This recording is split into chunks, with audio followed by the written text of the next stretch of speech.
그때에 발라단의 아들 바벨론의 왕 브로닥 발라단이 히스기야가 병들었다 함을 듣고 편지와 예물을 그에게 보낸지라.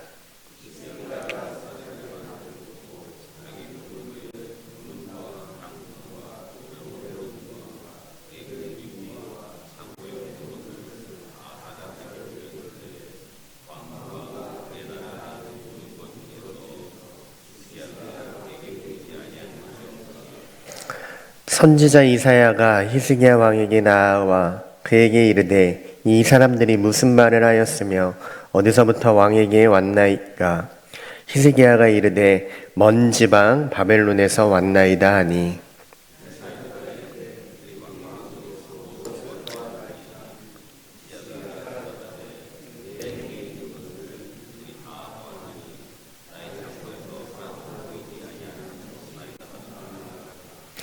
이사야가 히스기야에게 이르되 여호와의 말씀을 들으소서.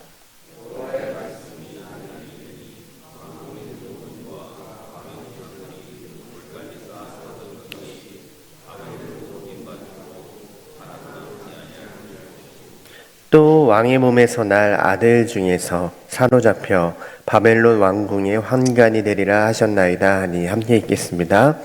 히스기야가 이사야에게 이르되 당신이 전한 바 여호와의 말씀이 선하니이다 하고, 또 이르되 만일 내가 사는 날에 태평과 진실이 있을진데 어찌 선하지 아니하리요 하니라.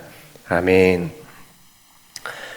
열왕기하 20장은 히스기야의 발병과 회복, 그리고 그의 죽기 전의 이야기가 기록이 되어 있습니다. 사람은 다 육체를 가지고 있기 때문에 누구나 병이 들곤 합니다.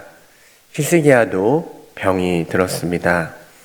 히스기야가 병이 든 것은 39살로 추정이 되는데 아직 한창의 나이이기 때문에 남유다를 더욱 강력한 나라로 만들기 위해서 열심을 내고 있었습니다. 그런데 그런 그때에 하나님께서 이사야를 통하여서 말씀하시기를 너는 집을 정리하라 라고 하나님의 뜻을 전하시는 것입니다. 열왕기하 19장을 보면 아수르의 사네립이 보낸 18만 5천 명의 군대가 예루살렘을 포위하면서 남유다에 아무런 희망이 없었을 때가 등장을 합니다. 그런 그때에 히스기야가 눈물로 하나님께 부르짖어 기도하였더니 하나님께서 하루아침에 군대를 치심으로 유다를 아수르의 손에서 구원해 주셨음을, 그런 구원의 은혜를 입는 경험을 하게 됩니다. 이 은혜를 경험한 히스기야에게 오늘 하나님께서 말씀을 하시는 겁니다. 너는 집을 정리하라. 내가 죽고 살지 못하리라. 큰 은혜를 경험했던 히스기야는 그 전능하신 하나님의 말씀이 어떤 의미인지 알았습니다. 그리고 그 전능하신 하나님의 말씀 앞에 절망할 수도 있었고 포기할 수도 있었지만 히스기야는 낯을 벽으로 향하여 여호와께 기도하였다라고 합니다. 당시의 유대인들에게 얼굴은 상당히 중요한 상징을 의미하는데 낯을 벽으로 향하여 여호와께 기도하였다라는 이 표현은 그만큼 하나님께 간절히 매달렸다라는 뜻을 나타내고 있는 것입니다. 이 간절한 기도는 하나님께서 히스기야의 수명을 15년 연장시켜 주시는 응답으로 이어지는데, 간절히 기도하면 그 기도가 응답이 된다라는 이러한 교훈도 우리가 얻을 수 있겠지만, 이 기록의 의미는 우리의 모든 것이 하나님께 달려 있으므로 하나님을 인정하며 살아가는 태도가 필요하다라는 것입니다. 그의 기도에 그의 수명을 15년이나 연장을 시켜주었는가의 의미를 생각하기보다 시간의 주인이시며 시간을 주관하시는 하나님께서 하나님을 인정하는 자에게 은혜를 베푸셨다라는 것을 기억하셔야 하는 것입니다. 히스기야는 하나님을 인정하는 자였고 그런 태도로 하나님을 경외하였으며 간절히 하나님께 매달리는 자였습니다. 그는 선조들이 하지 못했던 산당을 제거한 왕이었으며 하나님이 보시기에 정직히 행하는 자였습니다. 간절한 기도의 모양도 매우 중요하지만 우리들도 히스기야처럼 하나님을 인정하며 하나님을 경외하는 자들이 되기를 간절히 소망합니다. 오늘 본문 12절을 보면 히스기야가 병들었다라는 소식을 바벨론 왕 브로닥 발라단이 듣고 히스기야에게 편지와 예물을 보냅니다. 이 사신들은 사실 목적이 있었습니다. 당시 강대국이었던 아수르의 군대를 멸하였던 유다와의 동맹을 맺기 위함이었으며 또한 그들의 현재 상태를 염탐하기 위한 목적을 갖고 있었다는 겁니다. 그런 바벨론의 사신들에게 히스기야는 어떻게 하였어야 하는가? 바로 그가 경험한 하나님의 은혜를 나누었어야 했습니다. 18만 5천 명의 군대를 전멸시키신 하나님의 은혜와 그 은혜를 받았던 모든 영광을 하나님께 돌리며 남유다와 함께 하시는 하나님을 그들에게 소개했어야 맞는 것이었습니다. 그런데 먼 나라 바벨론까지 그들의 소식이 전해진 것이 히스기야는 참 좋았던 모양입니다. 히스기야는 그들에게 그들의 보물고에 있는 금은과 향품과 보배로운 기름과 또 그의 군기구와 창고의 모든 것을 그들에게 보이면서 자신들의 국력을 과시합니다. 남김없이 모든 것을 보여주었다라고 기록이 되어 있습니다. 그때에 이사야가 다시 히스기야에게 나와 묻는 겁니다. 14절을 보시면 이 사람들이 무슨 말을 하였으며 어디서부터 왕에게 왔나이까? 그러자 히스기야가 이르되 먼 지방 바벨론에서 왔나이다 라고 대답을 합니다. 다시 한번 하나님께서 이사야를 통하여서 히스기야에게 말씀을 하시는 겁니다. 히스기야의 잘못된 방향을 이야기하시는 것이죠. 여기서 히스기야가 대답했던 먼 지방 바벨론이라는 표현은 이방인들과 동맹을 맺는 것을 경계한 율법의 말씀들이 있습니다. 그 율법의 말씀들을 알았던 히스기야의 어떤 회개의 표현이었음을 우리가 알 수 있는 겁니다. 즉, 자신이 하나님의 말씀대로 행하지 못하였다는 것을 자신의 죄를 인정하는 고백으로 우리가 볼 수가 있다라는 겁니다. 그렇게 히스기야가 다시 한번 하나님 앞에 고백을 하자 이사야는 여호와의 말씀을 들으소서라며 여호와의 말씀을 히스기야에게 전합니다. 그에게 전한 하나님의 뜻은 이거였습니다.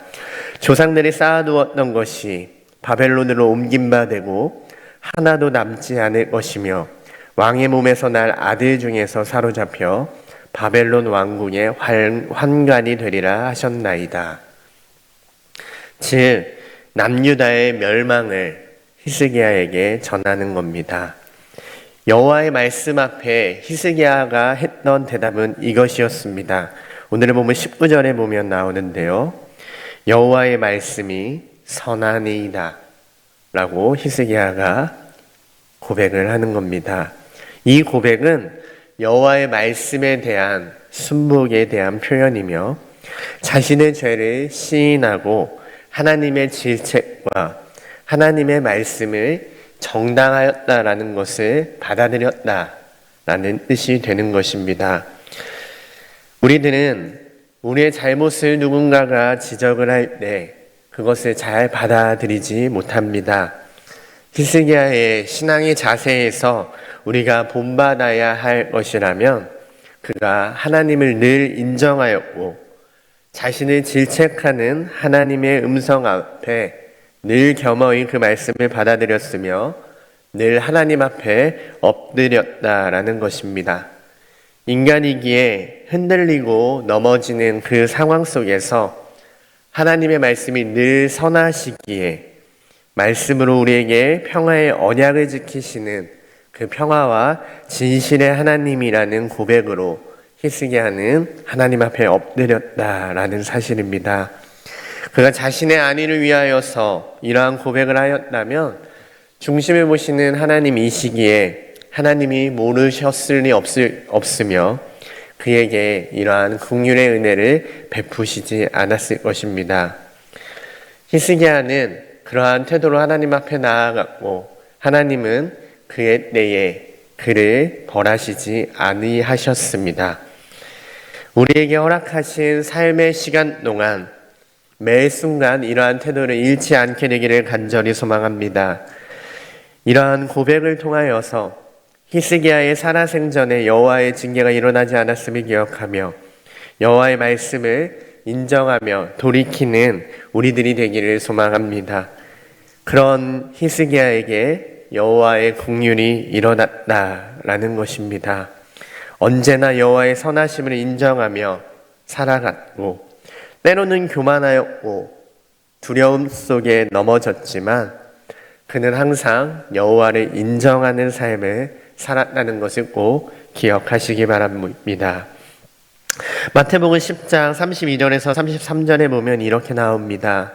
누구든지 사람 앞에서 나를 시인하면 나도 하늘에 계신 내 아버지 앞에서 그를 시인할 것이요 누구든지 사람 앞에서 나를 부인하면 나도 하늘에 계신 내 아버지 앞에서 그를 부인하리라. 아멘. 이 말씀은 하나님을 언제나 시인하라라는 메시지입니다. 사람들 앞에서 하나님을 시인하는 것, 사람들 앞에서 하나님을 인정하는 것도 중요하지만 늘 하나님 앞에서 하나님을 시인하며 늘 하나님 앞에서 하나님을 인정하는 삶을 살아가라는 것입니다. 우리는 연약하여서 하나님께서 나의 잘못을 지적하실 때에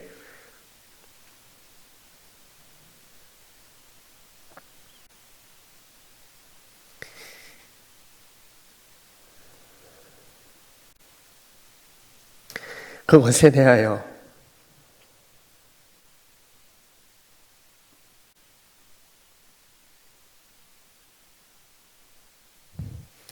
원망하고 불평하며 살아가는 모습이 있을 수가 있습니다. 그리고 받은 은혜 속에서 하나님을 인정하며 그것들을 전하여야 하였는데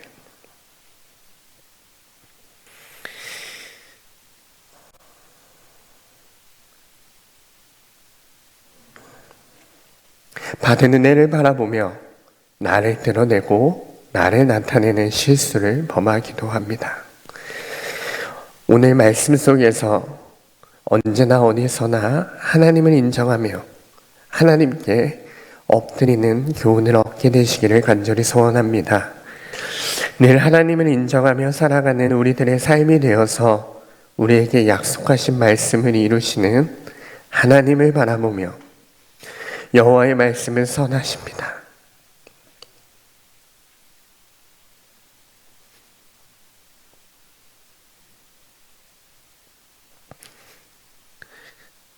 이러한 태도와 고백으로 하나님께 감사하며 하나님의 은혜를 증거하는 우리들의 삶이 되기를 간절히 소원합니다. 오늘 하루도 하나님을 인정하며 말씀 앞에 살아가는 저와 여러분이 되기를 간절히 소망합니다. 기도하시겠습니다. 하나님 아버지,